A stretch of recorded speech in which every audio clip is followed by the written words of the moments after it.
Bienvenido a Café de Datos, el podcast de Datlas, una startup mexicana. En este espacio hablaremos de analítica de datos, cómo monetizar información y tendremos invitados con los que platicaremos acerca de emprendimiento y transformación digital. Si estás liderando, planeas liderar o participas en una estrategia de transformación digital, Café de Datos es ideal para nutrir tus conocimientos de analítica e inteligencia artificial, conocer los métodos más populares de la industria, obtener nuevas ideas y disfrutar de todas las historias que tenemos para contarte. Porque los datos van mejor con café. Arrancamos. Buenas tardes, bienvenidos a un episodio más de Café de Datos, su podcast favorito de Analytics. Bienvenidos todos en la plataforma que nos estén escuchando, en más de las 15 plataformas en las que estamos. Hoy tenemos un par de invitados que personalmente conocimos a uno de ellos hace un par de años ahí en Guadalajara, si les sirve el hint, ¿no? Y tienen una gran historia, son entusiastas como nosotros de lo que tiene que ver con mapas y cartografía, y justamente a algunos les sonará ahí de pronto tanto el apellido como la marca, pero ellos ya se tendrán oportunidad de presentarse. El día de hoy me acompaña como siempre aquí en la conducción mi estimado socio y amigo Pedro Vallejo. Pedro, ¿cómo estás? Bienvenido. Bien, buenas tardes, buen café de datos. A la hora que lo estén escuchando, acompañen este podcast con su cafecito, que no se les olvide. Provechito todos. Yo también aquí traigo el mío de vainilla. Ahorita nuestros invitados igual nos cuentan que cómo toman su café. Pero pues sin más preámbulo le doy la bienvenida precisamente a Alfredo y a Joaquín Palacio Roji, por si les suena el apellido, de Guía Roji. Bienvenidos, Alfredo, Joaquín, ¿cómo están? Muy bien, muchas gracias, mucho gusto, gracias por la invitación. Hola, buenas tardes, igualmente, muchas gracias por la invitación, estamos aquí a sus órdenes. No, muchísimas gracias a ustedes por participar, nos encanta, desde que conocimos por ahí a Alfredo y la historia de la compañía, pues igual de encantados, ¿no? Somos entusiastas como ustedes, y pues la idea justamente es platicar de eso, y un poquito para romper el hielo, como es costumbre aquí en Café de Datos. Creo que la primera pregunta, Alfredo, Joaquín, sería, pues si se pudieran tomar un café como el que nos estamos tomando ahorita entre nosotros, pero con un personaje, cualquier personaje de la historia, ¿con qué personaje sería y por qué? Mira, a ver, yo creo que, bueno, no quiero ser muy romántico por la parte de lo que nos dedicamos a hacer, pero mi abuelo sería fenomenal, ¿no? No tuvimos la oportunidad de conocerlo, que fue quien fundó la empresa, ya platicaremos de eso, pero pues ya como un hecho más arraigado a la historia, a lo que hacemos, pues yo creo que Gerard Mercator, creo que sería un excelente personaje, ¿no? Porque a fin de cuentas es a quien le tenemos que dedicar o reconocer, ¿no? Las proyecciones, ¿no? Fue el primero que empezó a hacer globos terráqueos, el que hizo un atlas, ¿no? Entonces creo que a él le debemos mucho de lo que ahorita pues conocemos o tendríamos que poner en la cabeza lo que es un mapa o un personaje. Y en lo familiar, mi abuelo, pues yo creo que retroalimentarnos, ¿no? Como ver la parte de decir, caray, o sea, la idea que surgió como un hobby, cómo se pudo convertir en una institución, que es lo que a fin de cuentas hemos dejado como legado, queremos continuar su legado, ¿no? Tanto lo que ha hecho o hizo mi abuelo, lo que hizo mi padre, y pues lo que ahora es nuestra responsabilidad de mi hermano y mía, ¿no? Continuar con esto, ¿no? Entonces, pues bueno, es creo que lo que podría decirte, con quién me gustaría estar tomando un cafecito, aparte de con ustedes, ¿no? No, muchas gracias, Joaquín. Por favor, cuéntanos tú. Es una pregunta muy importante. Claro que hay muchos personajes con los que me gustaría tomarme un café, y después del café tal vez una cerveza. ¿Verdad? Pero admiro mucho a Magallanes, admiro mucho a Cristóbal Colón, y sobre todo, aunque no tengo los nombres, pero realmente gente muy admirable que aportó mucho a la historia cartográfica de nuestro urbe, que son los vikingos, ¿verdad? Casualmente. Entonces, sí, son personajes importantes, con los cuales me gustaría compartir un café y posteriormente la cerveza.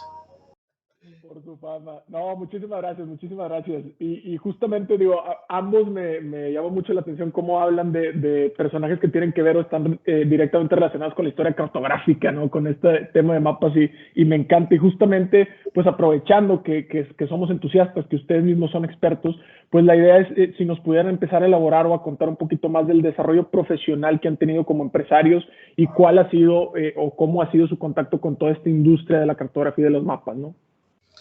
Mira, yo creo que cuando nace en una familia que ya trae, que somos tercera generación y que ya trae pues todas las bases, ¿no? En las que pues desde toda la vida hemos visto mapas por todos lados de las casas y de la manera en la que pues ves la pasión de tu padre y de todo lo que te rodea y que los castigos eran pues vente a la empresa a hacer algo, ¿no? Cargar cajas, empacar mapas, doblarlos, pues yo creo que ya naces con ese instinto, ¿no? Cuando solíamos salir de vacaciones, pues era muy curioso porque mi padre era así de, ahora te toca a ti, nos tienes que decir por dónde vamos, ¿no? Y cómo vas manipulando los mapas en diferentes formatos, porque pues eran unas hojas, en ocasiones era el libro, y pues cómo te vas haciendo creo que pocas veces las mujeres por cuestión natural no tienen una manera de orientarse, y creo que la única persona sumamente orientada que conozco es mi hermana, ¿no? Porque pues también, desde chica también, siendo la más grande de los tres, pues también fue la manera en la que mi papá la fue seduciendo en esta parte de ir teniendo una ubicación lógica de pues el norte, los mapas y todo, ¿no? Pues ya en una cuestión empresarial, pues fue la parte en la que, pues ya cuando empiezas a ver un resultado de tu trabajo, de tu pasión y todo, que te genera un ingreso, pues creo que empieza a tener doble sentido, ¿no? Uno es la parte del legado y del nombre y del apellido, y otra cosa es la parte pues de que ya tienes que tener pues un recurso para salir adelante en el transcurso de la vida, y más cuando, ¿no? A mí me fue más por la parte administrativa y me gustó más otro tipo de cuestiones. La tecnología me ha apasionado mucho y he tratado de pues enfocarme más y esmerarme más en la parte que ya hablaremos más tarde de la cuestión de, bueno, ahora sí que tu parte empresarial. Claro, Joaquín. Bueno, realmente la parte empresarial es algo que nos apasiona mucho, a mí en lo particular. Tratar de apoyar a las empresas, a la industria. La mayoría de la gente cree que Guía Roji es el librito, ¿no? El que ojeabas y que ya ahorita, pues, se usa mucho porque hay mucha gente que aún lo requiere a pesar de que existe la tecnología, el Waze, el Google Maps y de este tipo de cosas. Entonces, todavía la parte impresa, comercialmente hablando, tiene un gran mercado, pero hablando en la parte comercial e industrial, la necesidad de las empresas de ubicar o ver un mapa, no sé si se alcanza a ver aquí al fondo, grande, que mide 1,80 por 1,90, enorme, donde puedes tener una perspectiva de toda la ciudad gigante, pues es muy importante para la industria, para zonificar, sobre todo para el área mercadotecnia y todo esto, ¿no? Para muchas cuestiones, o trabajos especiales que requieren una zona en específico y todo eso. Entonces, esa parte, la industria lo ocupa mucho, las empresas lo ocupan mucho. Muchos no saben que nosotros podemos crear y hacer cualquier tipo de cartografía impresa y también digital, ¿verdad? Hay que mencionarlo. La cartografía tiene una gran área de oportunidad, ¿sí? Creo que el sol sale para todos y que todo mundo puede hacer cartografía dependiendo para cuáles sean tus actividades o cuáles sean tus necesidades, ¿no? Entonces, está muy preciso en los comentarios. Tengo 3 contactos con la Guía Roji, ¿no? Lo primero, cuando yo estaba chico, mi padre también nos ponía el rol cuando nos ponía a viajar por México, oye, que a Cuernavaca, digo, los regios somos mucho de ir a Estados Unidos, pero ¿qué creen? Pues mi familia en algún momento dijo, vamos a conocer México, porque no pueden conocer más Estados Unidos que México, no se vale. Y entonces, pues ahí nos ves, ¿no? Todos con las guías rojas. Ese es el primero. El segundo es que en algún momento yo colaboré en una imprenta, mi familia tiene imprenta, entonces estoy muy apegado al papel, a la calidad de impresiones, a lo difícil que es pasar primero una tinta y luego la otra y luego que el texto quede justamente donde quieras. O sea, para que me entiendan, los prensistas ni siquiera utilizan los decimales ni los o sea, ni los milímetros, utilizan otras medidas, ¿verdad? Entonces, ese tipo de contacto. Y la última es que me tocó también colaborar en una empresita que tenía máquinas de chicles y máquinas también de cocas, y me sentí súper identificado con lo que acabas de decir. Teníamos detrás un mapa así como el que tienen ustedes, bien bonito, de Nuevo León, con una tachuelita, y haz de cuenta que era como nuestra manera de decir conquistamos, así como cuando los gringos pusieron la bandera en la luna. Para nosotros era, nos amanecemos un lunes con 7 tachuelas, tenemos que acabar el viernes con 14, y cambiábamos el color de la tachuela y así, y verdaderamente era, no sé, no es lo mismo lo que hacemos en la computadora con lo que yo sentí en ese punto. Entonces, cuento esto porque evidentemente desde que estaba chico y cuando veía los mapas yo decía, híjole, o sea, yo veía en las películas que los piratas construían mapas para tesoros y tenían que recorrer todo el mar. Pues estos cuates en algún momento tuvieron que recorrer de esquina a esquina para poderme contar lo que estoy viendo, ¿no? Entonces, pues un mapa de cierto punto tiene un punto básico, ¿no? El punto básico de la observación, y después eso hay que irlo a plasmar en un plano cartesiano, y después hay que generar una reproducción a escala, y luego hay que asegurar que la calidad, porque muchísimos puntos pueden salir mal antes de llegar al momento del wow, que es ahora sí del entregable. Entonces, cuando yo voy a un Oxxo, cuando yo voy a una página de internet o lo que sea, y puedo tomar uno de esos mapas, pues a lo mejor hay horas y horas y horas de trabajos, oye, gente que se dedica a la cartografía, a la prensa, etcétera. Entonces, pues con este preámbulo abro mi entusiasmo, y lo que quiero preguntarles es, cuéntenos un poquito de la historia, ¿no? De cómo nosotros a lo mejor tenemos ese contacto final, pero qué hubo detrás, desde qué año empezó la organización, y a lo mejor, pues, cómo fueron evolucionando desde el primero que tal vez no lo hacían como hoy lo conocemos, a lo mejor era muy distinto, ¿no? Entonces, lo que nos puedan contar un poco de esa parte, ¿no? Fíjate que todo esto fue tiene una historia muy romántica, muy divertida desde el punto de vista ya exterior, ¿no? Porque mi abuelo eran 8 hermanos, si mal no recuerdo, y él y el gemelo, que tenía un gemelo, eran los más chicos. Entonces era el tiempo de la revolución.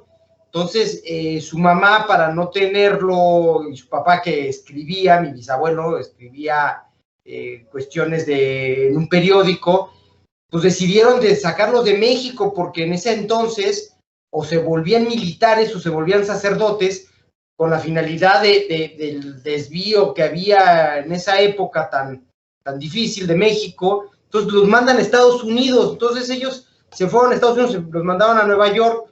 Estando en Nueva York, pues ahora sí que, pues ¿qué hacemos, no? Y como, bueno, lo hemos visto tanto en películas, y nos lo pueden decir generaciones atrás, el vestir elegante y todo, pues era la cuestión de la sastrería. Entonces mi abuelo decide pues tomar cursos y diplomados y hacerse técnicamente un experto en las cuestiones de la sastrería, y de ahí se encamina en la sastrería. Cuando ya las cosas se calman en México y él regresa, pues se agarra y empezó a hacer, es más, de las primeras guías hay anuncios que él pone en sus primeros libritos, en donde está haciéndole pues, publicidad a su propia sastrería, ¿no? Muy curioso. Él, pues, como dominaba escalas y toda la manera en la que pues, vas confeccionando las telas y todo, pues tenía cierta experiencia en lo que era, pues ahora sí, expresar tal vez de unos medidas y escalas, ¿no? Escalas, ¿no? Entonces, él dijo, bueno, voy a hacer un mapa, ¿no? Que él acostumbrado, tal vez en Estados Unidos, que sí existía en aquel entonces una manera de guiarte de un punto a otro, ¿no? Entonces dijo, pues voy a hacer un mapa en México, principalmente para la movilidad de lo que son los tranvías, ¿no? Que era lo que era, en esos años, en 1928, era 1 millón de personas o de habitantes en la Ciudad de México. Es relativamente poco, ¿no? Acostumbrados a los millones que ya tenemos ahorita en nuestras urbes, ¿no? Entonces era una ciudad pequeña, pero muy bien estructurada en la manera de tranvías y todo. Entonces empieza a hacer la guía, ¿no? Tenemos por ahí luego si quieres los retroalimento con algo de imágenes de los productos y de las partes de las guías y las rutas, ¿no? Claro. Más que hemos estado ahorita trabajando en acomodar todo eso, bueno, la intención fue de que pues, su pasión lo llevó, ¿no?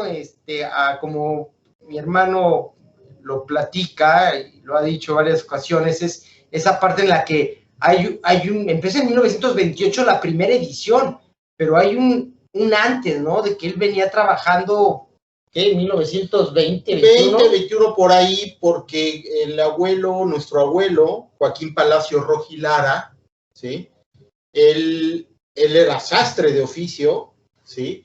Tenía su sastrería, pero le apasionaba la cartografía. Entonces él viajaba mucho, como dice mi hermano, vivió en San Francisco, ya existía una cultura cartográfica de uso de los mapas o de los planos. Entonces mi abuelo, cartográficamente, urbanamente hablando de los planos, ¿sí? Él le apasionaban mucho, él era sastre, pero en la Ciudad de México, en 1920, 21, 22, después de los 20, no había nada, ni una cultura de uso cartográfico en la ciudad, ¿sí? Habían algunas cosas por ahí, pero que nomás lo veías en los museos o los usaban en aquel entonces el gobierno, X, ¿no? Entonces mi abuelo comenzó en esas fechas, dijo, voy a hacer un plano del centro de la Ciudad de México, porque es donde la mayoría de la gente se mueve pensando comercialmente hablando, donde el centro de la ciudad es siempre donde se mueve el comercio más importante. Entonces, él creó un plano, hizo un plano de la ciudad, de la zona centro de la Ciudad de México. ¿Cómo lo hizo? Porque no había fotografía aérea, no había GPS, no había absolutamente nada. ¿Cómo haces un plano de la ciudad si no tienes una idea de cómo es? Pues mi abuelo, con su experiencia de escalas y de medidas como sastre, ¿verdad? Él midió sus pasos, entonces él caminaba basándose, iba escribiendo, haciendo ciertas anotaciones, y él tenía muy medida su paso, ¿sí? Y él caminaba de esquina a esquina y decía, más o menos esto mide tantos metros, y de aquí a acá tantos metros, y de tal esquina a tal calle, de República de Colombia a tal lugar, o República de El Salvador a tal lugar, y del Zócalo a tal lugar, y mide tanto, y entonces lo iba dibujando. Y así fue como creó, ¿verdad?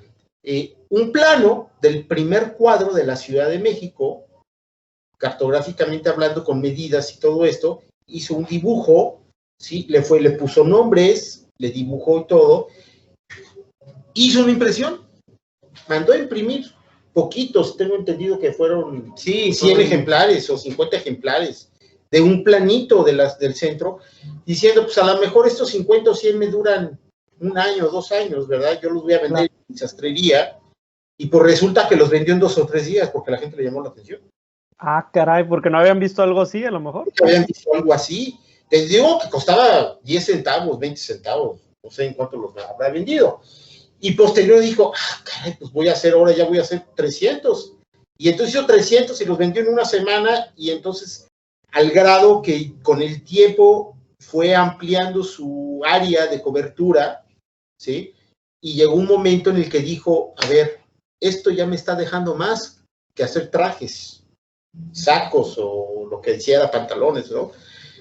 Y dijo, esto ya es negocio, vende su sastrería, compra una máquina de imprimir, pequeña, antigua, de palanquita, y de plomito, de plomitos y no sé qué tantas cosas, y entonces dice, voy a ampliar y voy a hacer un plano de la ciudad completa, de lo que en aquel entonces era la Ciudad de México, ¿verdad? Digo, para que la gente tenga una idea, satélite es como si dijeras ahorita es Chapala, ¿sí? O sea, satélite era un pueblito que estaba hasta allá. Pequeñito, alejado. La gente iba de campamento, de día de campo satélite, la gente de la Ciudad de México, ¿no? Por un ejemplo, ¿no? La ciudad no era tan grande. Entonces hizo un plano de la Ciudad de México, ¿sí? y luego enlistó las calles, las colonias, y hizo una especie de índice, y dijo, ahora sí voy a hacer un tiraje, creo que de 10,000 ejemplares, ¿sí? Y dijo, y le voy a poner un nombre. Entonces fue cuando creó la guía, y por su apellido Roji, y el color rojo, ¿sí?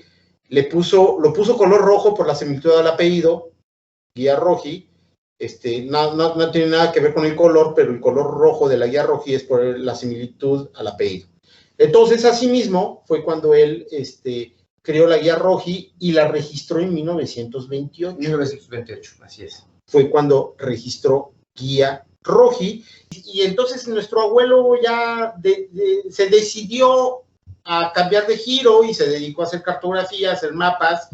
Creció la ciudad y luego hizo Guadalajara, y luego hizo Monterrey, y luego hizo ahora sí ya hizo un mapa de la República Mexicana, empezó a hacer mapas de los estados, y de ahí creció.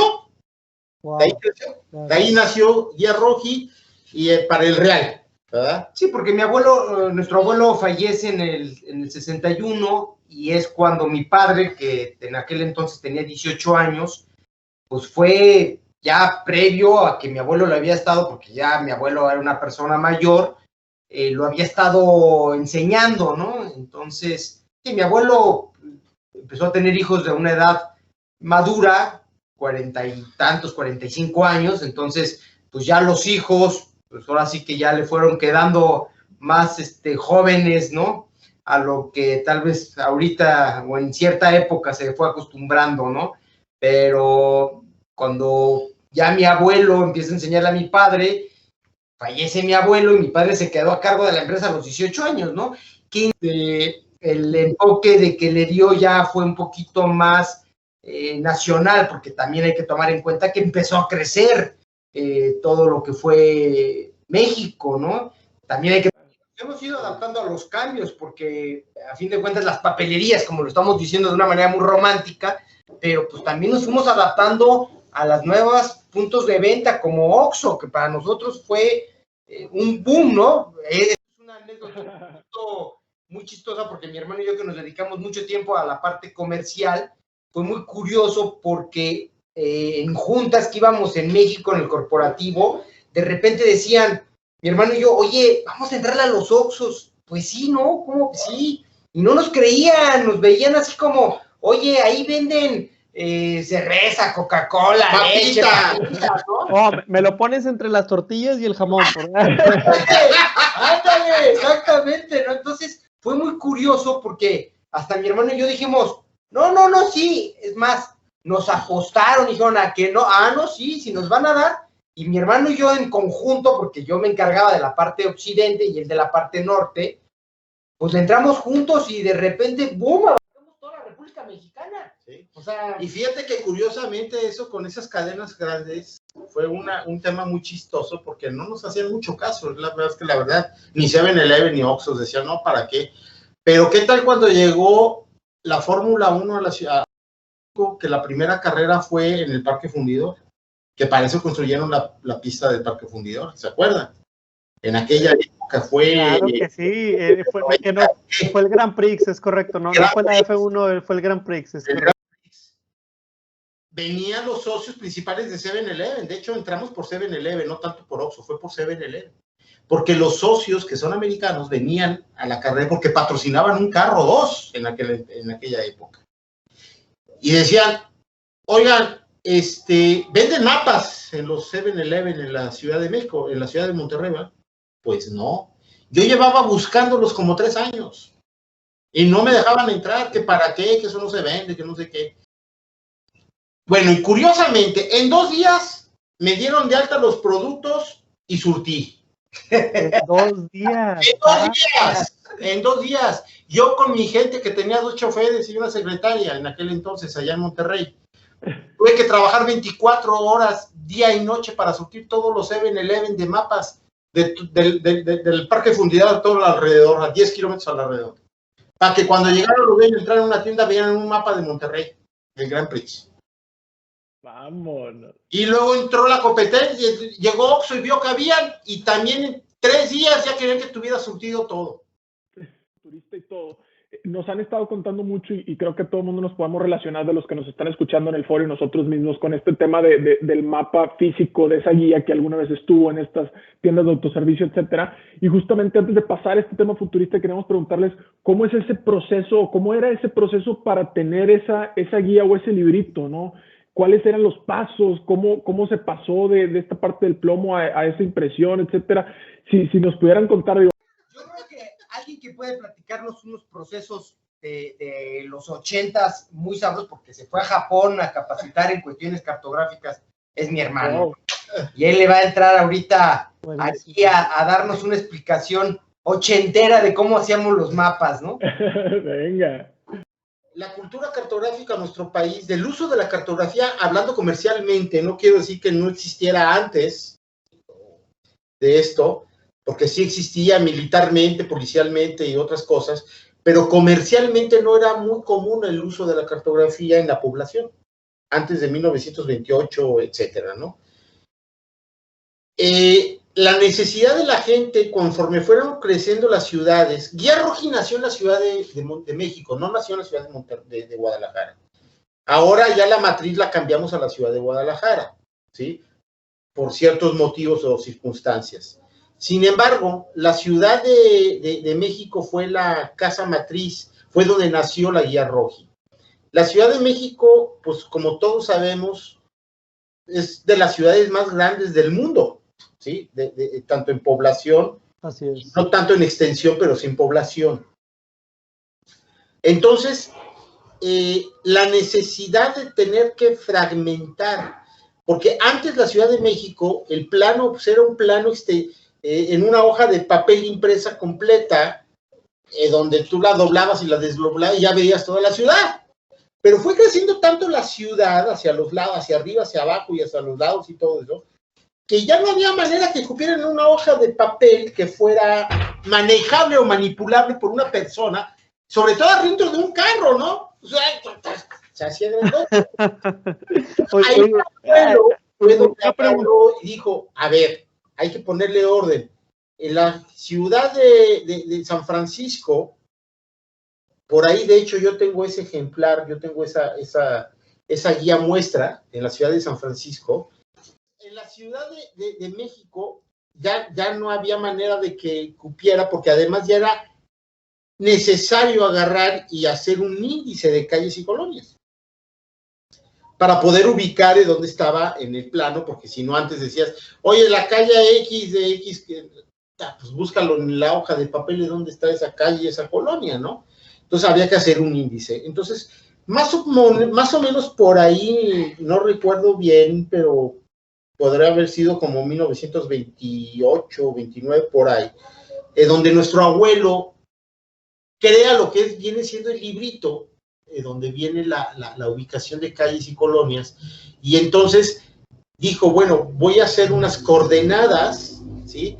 Plano tal con plano tal, en la coordenada A con la C, para ir ubicando, y lo metió en forma de índice, y entonces lo metió seccionado, ¿sí? Basándose en algo que ya existía en la ciudad de San Francisco. Más o menos así fue la transformación de lo que fue un plano de pared o de bolsillo, y se tuvo que empezar a hacer en libro, pero luego la necesidad de la gente que decía, no, pero es que yo lo quiero ver todo junto, entonces ya crecen y nacen los murales de la ciudad, que hasta la fecha no hay tecnología que la sustituya, gracias a Dios, todavía. Es correcto. Vamos muy bien. Yo quiero preguntar nada más una de mito o realidad. ¿Alguna ocasión alguien me dijo que las oficinas postales estaban, al menos en Monterrey, en el mapa de la Guía Roji? Si yo lo doblaba en 4, el mural que tienen atrás, pero el que representa la ciudad de Monterrey, en la cruz me quedaba la oficina postal.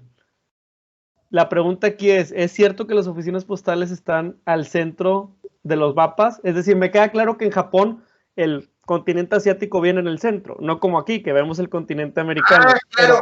En este sentido... Sí es un mito, porque nosotros siempre tomamos la referencia de cualquier mapa del centro, es el centro. El Zócalo. El Zócalo. Muy bien, muy Es bien. más, es el kilómetro cero, porque de ahí, cuando de repente tú vas llegando a México, bueno, ya por decirte, la Ciudad de México, vas llegando a Cuernavaca, te decían, te faltan 15 a 20 kilómetros, dices, pero si ya estoy adentro, no, para llegar al centro, ¿no? Entonces, ya ahora ha cambiado mucho eso con todo lo que es la tecnología, porque ya te lo toman casi o a la caseta o a lo que está tomado como ciudad conurbada, ¿no? Pero más, ahora, si te vas a la zona, a lo que es postal, pues tal vez sí tiene un razonamiento porque estaban en el centro. Es correcto. Hace sentido, entonces fue coincidencia, pero más que exacto. Casi siempre todas las matrices de las oficinas postales están pegadas al centro de la ciudad. Es correcto, es correcto. Entonces, por ahí coincide, pero para nosotros el kilómetro cero es, en la Ciudad de México, es el Zócalo donde está la asta bandera, de ahí es el kilómetro cero. Excelente. No, súper bien, muchas gracias.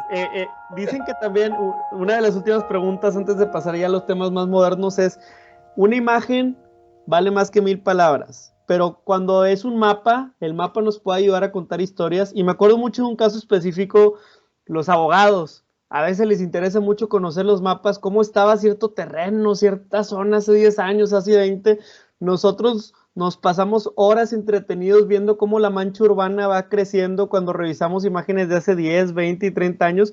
A veces es medio triste porque te das cuenta que la Huasteca pues ya queda poco verde y ya queda más zona gris urbana, pero la pregunta aquí es, si yo pusiera o colocara mapas de cada 10 años, ¿qué historias o ustedes creen que nos pueda contar historias el mapa? Es decir, ya ahora sí un tema de progreso, un tema de urbanización, etcétera. Ay, perdón, me voy a meter tantito. Yo creo que no hay un mapa, la edición que tú quieras, que no te cuente una historia diferente a una edición anterior. Porque, de veras, nosotros nos sorprendemos mucho, porque la gente a veces no llega a creernos, pero es impresionante saber. Tú imagínate, ahorita te voy a dar otro esquema, pero tú sabes lo que es en una como la Ciudad de México, meterle 100 colonias, edición con edición al año, es un mundo. Claro, te voy a contrastar un poquito. En México se da mucho que tal vez una colonia la consideran una calle, ¿no? O una cierta comunidad. Son subcolonias, ¿no? Hay otros lugares, como la Ciudad de México, que una colonia, oye, tú nomás ponte a pensar. La Ciudad de Coyote, en México, tiene 6 millones de habitantes. Es lo que hay en Monterrey, güey. Exacto, es lo que hay en zona metropolitana, además. O sea. Exacto. Entonces tú lo plasmas en el mapa, lo ves y dices, ese pedacito tiene todo esto, sí, ese pedacito tiene toda esa congregación de gente metido en esos metros cuadrados, ¿no? Entonces, las colonias de repente decían, bueno, pues en el tiempo de las Olimpiadas que hicieron parte de todas esas infraestructuras para recibir a los deportistas y todo, pues se volvían colonias, ¿no? Y pues tal vez eran edificios, pues cuántos deportistas pudieron haber recibido, ¿no? Entonces, todos esos tipos de cuestiones, o los andadores que en México se dan mucho. Fíjate que México, en sí todo el país, tiene una cuestión muy curiosa, porque tratamos de imitar los freeways de Estados Unidos, pero nos encanta tener todo lo colonial europeo, porque mientras más chiquito es el callejón, más romántico, y para una muestra, el Callejón del Beso en Guanajuato, ¿no? Exacto. Entonces, dices, ay caray, o sea, ¿cómo te puedes topar con esa relación híbrida que hay entre las dos formas de infraestructura que existen en nuestro país, que nosotros, una de las cuestiones que siempre hemos peleado y que siempre hemos estado muy apasionados con el tema es que la veracidad de la información. Por más que tú quieras, durante mucho tiempo, no podías comparar el hecho del acto de ir a recabar la información calle por calle, porque lo fuimos haciendo durante el lapso de los 90 años de ir a recabar de veras las placas, y si no era la placa te ibas a la delegación, al municipio, a la alcaldía, a lo que tú quieras. ¿Para qué? Para que tú pudieras tener de las fuentes que existieran, ok, tener y decir, oye, a ver, de 5, 4 dicen que se llama así, ese es el nombre, no el que se quiere inventar el cuate que era el jefe de manzana, que porque su abuelito se llamaba Pancho Villa, La calle se tenía que llamar. Le ponen el Tuca Ferretti, le ponen Sí, Claro. claro, no, y le pones, pero no te enojes. Te voy a platicar una anécdota, pero yo en una ocasión, aquí precisamente en Guadalajara, por ahí de, híjole, todavía ni me casaba, güey, ¿no? Hace como 27 años más o menos, que recorrí la ciudad me tocó venir a la ciudad vivíamos en México, pero me tocó venir a la ciudad de Guadalajara a recorrer las calles. Había una calle que no tenía nombre. Y no tenía nombre. No había placa, le preguntamos a los vecinos, investigamos por todos lados, no tenía nombre. Y yo agarré y le puse ahí Joaquín Palacios. Y le puse Joaquín Palacios a la calle. Dije, no hay nombre. Me bajé y le pregunté a la gente, ¿cómo se llama esta calle? No, pues no tiene nombre, no. Pues, la conocen como el canal y no sé qué. Joaquín Palacios. Y estuvo muchos años como Joaquín Palacios. 4 años después o 5 años después regresé a esa calle, a ver cómo se llama, y habían pegado una placa que decía Joaquín Palacios. Muy bueno. Y la gente la conocía como Joaquín Palacios, pero nadie sabía quién era Joaquín Palacios. Bueno, no, es que Avenida Las Torres, no había pierde, ¿no? Sí, no, con varias calles también nos pasa por este lado. Y me llama la atención bastante cómo cuenta la historia con esta pasión. Y justamente para terminar de dar ese contraste, creo que podemos volver al tema que decías, Alfredo, en un principio, porque incluso nosotros, ya nos contaban, oye, el abuelo a lo mejor lo sacó en un principio el mapa pensando en la gente, ¿no? Después tuvo aplicaciones turísticas, etcétera.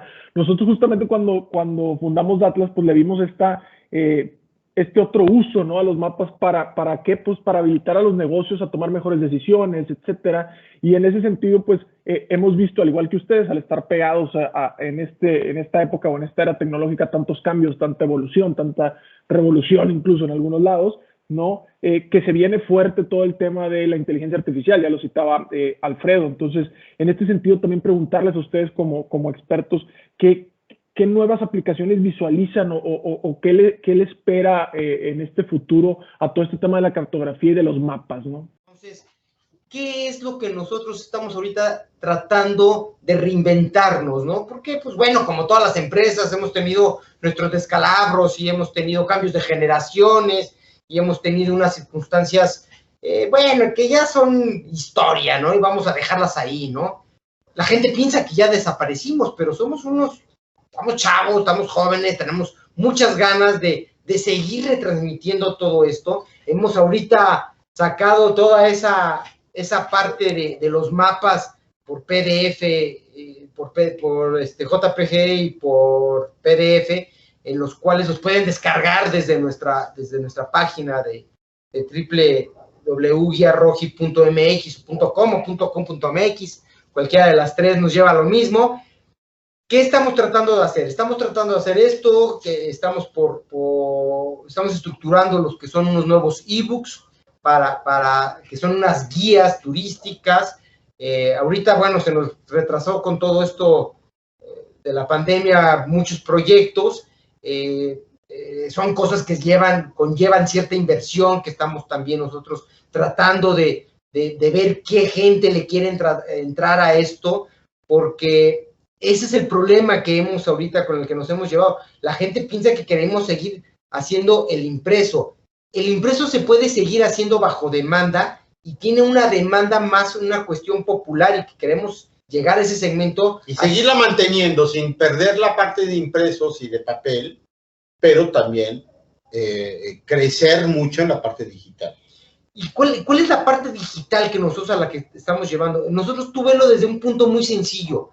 Queremos ser esa empresa, porque ahorita ya con tantas cuestiones, tantas plataformas de código abierto y que todo el mundo quiere hacer mapas, piensa que puede hacer mapas, qué padre, a mucha gente le quedan maravillosos, pero la cuestión es qué tanto abarcan. Y lo que nosotros estamos ahorita haciendo esa manera de volver a reacomodar todo nuestro plan de negocios es ser una empresa que verifique, que la gente tenga la certidumbre que si trae nuestro sello, es que en verdad existe la calle con ese nombre y en verdad está ahí.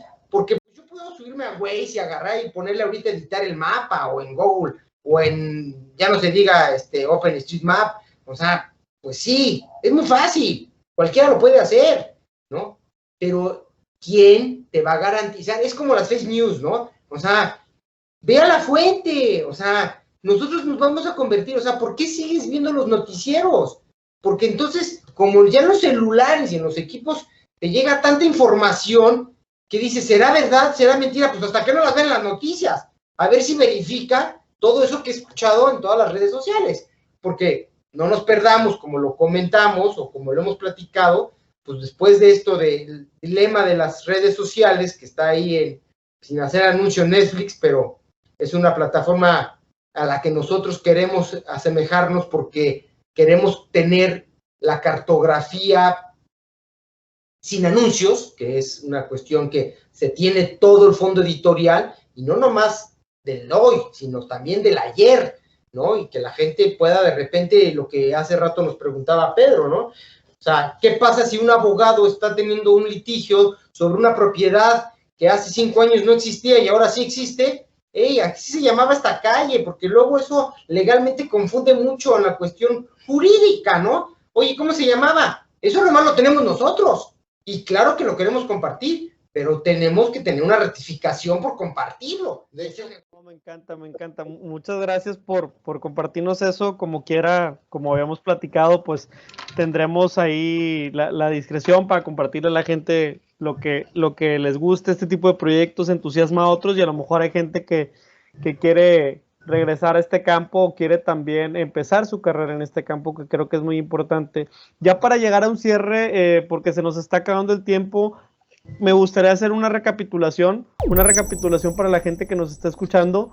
Estamos hablando con Alfredo y con Joaquín, ambos, ¿verdad?, de la Guía Roji, y también estamos por acá, pues empezamos a platicar de la historia de la empresa, también de su historia como empresarios, de la familia, ya son por ahí de tercera generación, nos estaban platicando, hemos hablado mucho de cartografía, mucho de mapas, y bueno, pues ahora de la apuesta hacia el futuro y de todo eso que sabemos que viene hacia el futuro, que es una de las cosas que nos preocupa y que también nos ocupa. Estamos construyendo, nos están platicando del proyecto de la mapoteca y también de algunos casos de uso en donde la precisión cartográfica, el conocimiento verídico y poderle dar ese sello de validación Guía Roji para una calle, para el nombramiento de lo que realmente sucede en México, pues bueno, creo que tiene más identidad nacional de cualquier otro servicio que podamos usar de cartografía.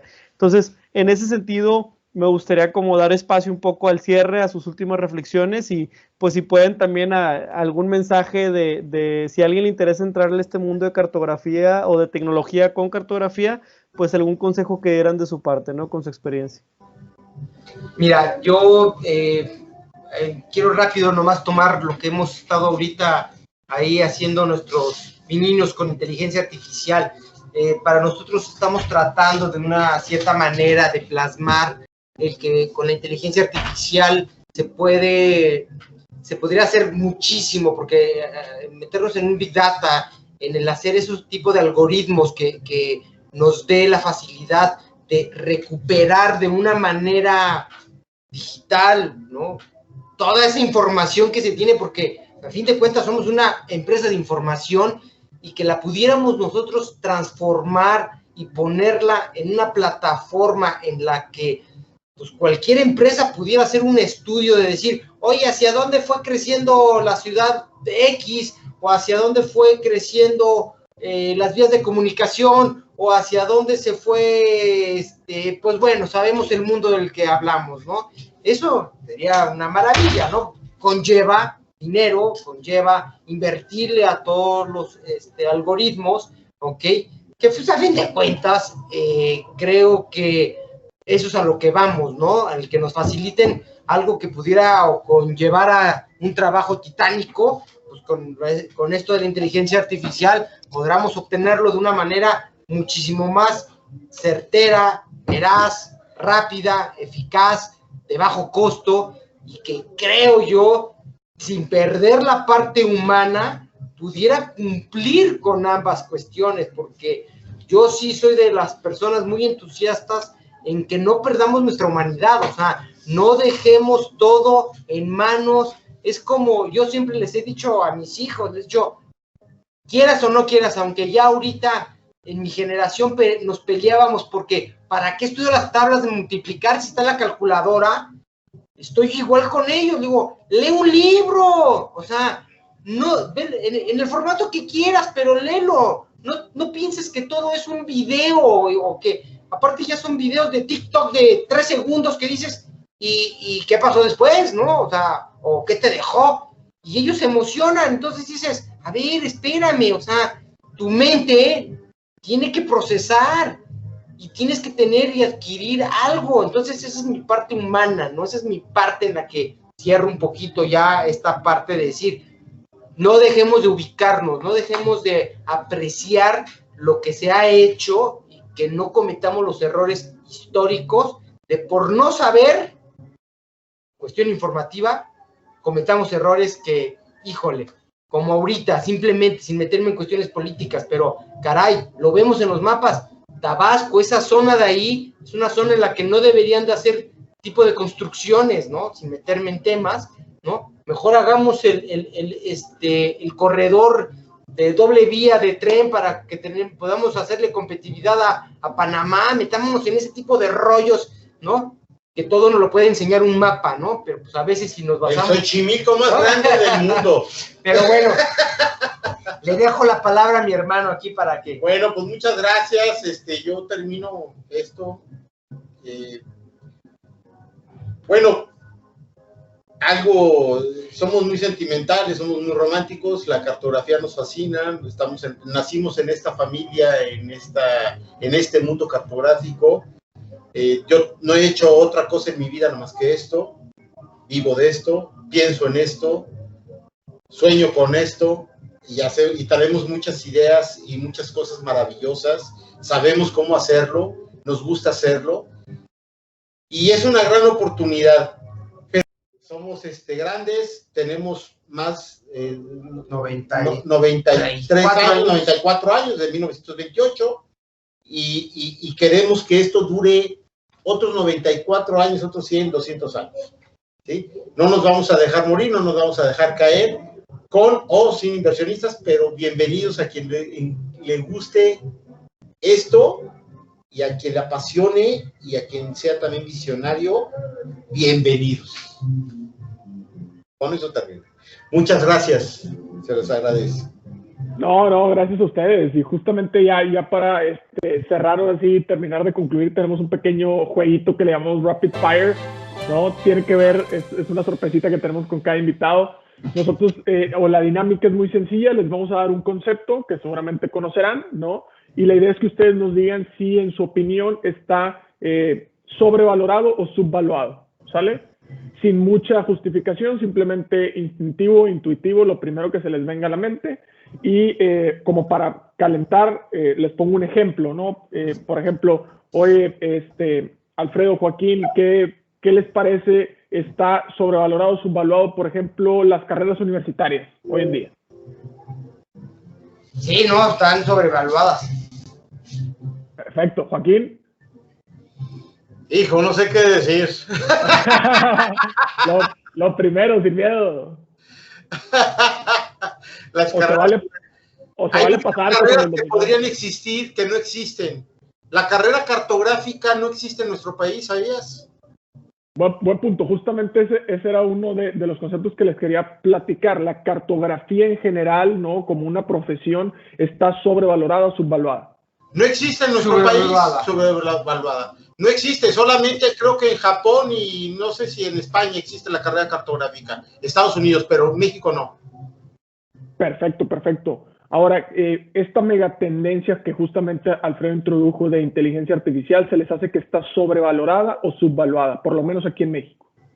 Ah, pues sí, está subvaluada. Subvaluada totalmente. Sí, totalmente. La gente aparte ni la conoce y mucha gente le interesa. Es más, a mucha gente le asusta. Inteligencia digital, no se entiende qué es. Perfecto. En este sentido, Pedro, no sé si tú tengas algunos conceptos también por ahí para lanzarle a los invitados. No, la última nada más, el tema de la privacidad de datos, ¿consideran que está sobrevalorada o subvalorada? Subvaluada. No. Subvaluada, sí. No, es una tristeza. Perfecto, no, con Ya eso no me se quiero trata. extender porque luego me agarro, pero bueno, me emociono. No te puedes. Necesitaban 10 horas. No, y vendrán más capítulos, pero por lo pronto, pues queremos cerrar oficialmente ya este episodio. Muchísimas gracias de antemano, Alfredo, por la apertura que tuviste con nosotros hace años, Joaquín, por acompañarnos justamente a complementar de manera magistral este episodio, y a todos los que nos escucharon y llegaron hasta este momento, muchísimas gracias también. No se olviden de darle like y compartir y de suscribirse en la plataforma que nos escuchen de su preferencia. De este lado, César Salinas, muchísimas gracias. Pedro Vallejo, muchas gracias. Ánimo. Hasta aquí el podcast de hoy. Gracias por escucharnos. Puedes seguir disfrutando de tu café y aprendiendo de analítica de datos en nuestro blog, con más de 180 columnas acerca de analítica, emprendimiento y transformación digital. Visita blogdatlas.wordpress.com y disfruta del contenido. Finalmente, no olvides suscribirte a Café de Datos, el podcast de Datlas. Hasta la próxima.